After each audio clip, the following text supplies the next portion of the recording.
हारून साहब, बड़ा अहम नुक्ता उठाया मोहसिन साहब ने, वो ये कि 4-5 साल पॉलिसी नहीं, 14-15 साल कम से कम लॉन्ग टर्म पॉलिसी होनी चाहिए।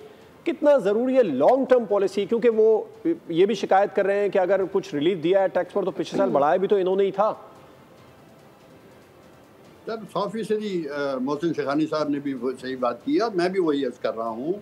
देखिए ये मतलब हम वो मैंने जो बात की है, मिसाल दी है, वो यही है कि हम इधर से निकालते हैं, इधर से डाल देते हैं, यहाँ दिखाने के लिए कुछ कमी करते हैं और दूसरी तरफ से आप उसमें किसी जगह पे आप बढ़ोतरी कर देते हैं। और मज़ेदारी वाली बात यह है कि जहाँ पे आप बढ़ाते हैं, जहाँ से आप रेवेन्यू कलेक्शन करते हैं, यानी उसकी मिकदार को बढ़ाते हैं, तो उसमें किसी इदारे का कोई काम नहीं है, किसी चीज़ का किसी की कोई एफर्ट नहीं है। वो आप एट सोर्स जो है वो हमसे ले लेते हैं, जिसका हमारे पास कोई इलाज नहीं है। हम रोते हैं, चीखते हैं और कॉस्ट ऑफ डूइंग हमारी बढ़ जाती है, हम मजीद नुकसान में चले जाते हैं। मज़ेदारी की बात देखें ना, आप ये देखें कि बाकी सारी बातें तो ठीक है।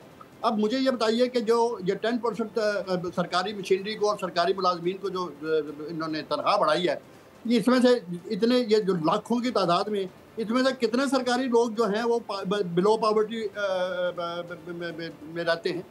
मुझे ये बताइए, चाहे वो ग्रेड 1 का अफसर हो, चाहे वो ग्रेड 16 का हो, चाहे ग्रेड 22 का हो, कितने पॉवर्टी लाइन से नीचे हैं। लेकिन वहाँ पे उन्होंने बढ़ाना है। और जो लोग मेहनत करते हैं, जो लोग सुबह से लेके रात तक डबल नाइट पे काम करते हैं, कारोबारी हजरात जो हैं वो सुबह से लेकर रात तक। जी सर, ये बड़ा आपका एक अहम नुक्ता है और मैं इसी से रेलेवेंट एक सवाल आपसे पूछना चाहती हूँ। गुफ्तगू को थोड़ा सा आगे बढ़ाते हैं। सर ये मैं जब देख रही थी कि पीएसडीपी का पोर्शन बजट में कितना है, तो ये तकरीबन 1 ट्रिलियन है और उसमें भी जो ज़्यादा पोर्शन है वो प्रोविंशियल बजट है। 28% बढ़ाया गया है। ये बजट 83 बिलियन से 106 बिलियन पे लेके आए हैं। और इसमें जो सियासी एंगल वो ये है कि हुकूमत चाहती है कि वो सिंध में जो उनके नाराज़ अलाइज हैं उनको प्रोजेक्ट्स के लिए इतने पैसे दें कि उनसे नाराज़ ना रहें। क्या आपके नज़दीक ये सिर्फ एक पॉलिटिकल मूव है अपने सियासी इत्तेहादियों को वो रखने के लिए, क्योंकि आपको पता है कि पीपल्स पार्टी और पीएमएलएन की फ्लक्चुएशंस रहती है उनके सियासी ताल्लुक में, या फिर वाकई गवर्नमेंट ने प्रायोरिटाइज किया है कि अब इंफ्रास्ट्रक्चर पे काम करेंगे? क्योंकि सवाल इसलिए उठता है कि आपने एजुकेशन को कम किया, आपने हेल्थ को कम किया, साइंस में आपकी कोई इन्वेस्टमेंट नहीं है, आपने डिफेंस बजट बढ़ाया, समझ आता है, लेकिन हेल्थ, एजुकेशन, इस सब को रिड्यूस करके आप पीएसडीपी का ज़्यादा पोर्शन प्रोविंसेस को दे रहे हैं। प्रोविंसेस में भी उन प्रोविंसेस को जहां पे आपके तादी बैठे हुए हैं, तो उसका क्या मतलब है? मैडम ये आपने मुझसे सवाल किया जी? जी बिल्कुल, आपसे गुजारिश है जी कि आपने मतलब you have hit the nail. Actually मसला ये है कि हमें बजट जो बनाते हैं हमें एक साल गुजारना होता है, this is a constitutional requirement कि आपने 30 जून से पहले आपने ये काम करना होता है।